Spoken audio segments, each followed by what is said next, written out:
In 1930s Paris, one small mistake can destroy your entire life.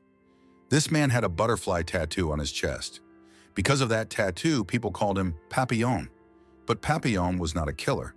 He was just a small-time thief trying to survive. Yet one day the system decided something else. And once the system decides, there is no escape. Papillon was falsely accused of murder.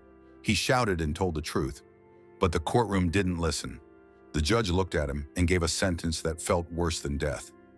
Life imprisonment, not in France, not near home, but in a place where prisoners were sent to disappear.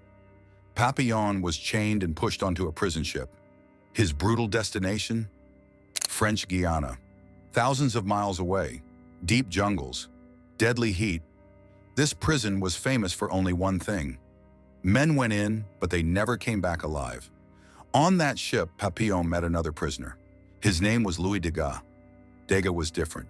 He had money. He had power. But he was terrified. One night, Papillon woke up to screams. Two prisoners were killing a man.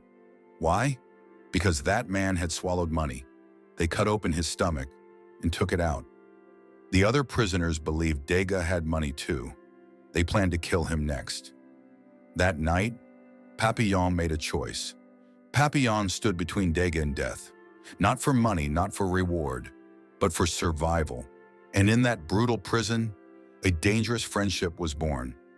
But this decision would cost Papillon more than he could imagine.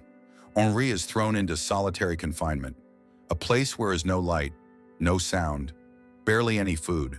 Days turn into months. Months turn into years. He talks to insects. He loses track of time. He almost loses his mind. But one thing keeps him alive, the dream of freedom. After 2 years, he is finally released from solitary confinement. Henri is sent to Devil's Island. This place is surrounded by violent waves and sharks.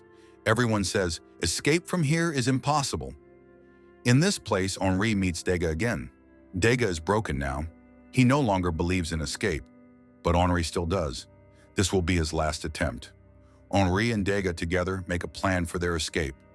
Degas does the warden's bookkeeping and has money to fund the escape.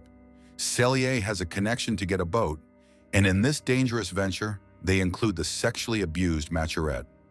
All the prisoners are working together, carefully planning their escape. Each of the 4 prisoners climbs the tall walls one by one. As soon as one of them jumps down to get over the wall, his leg fracture. But his friends, including Papillon and another prisoner, support him and help him get onto the boat. Little do they know, a sudden, violent sea storm is about to shake everything.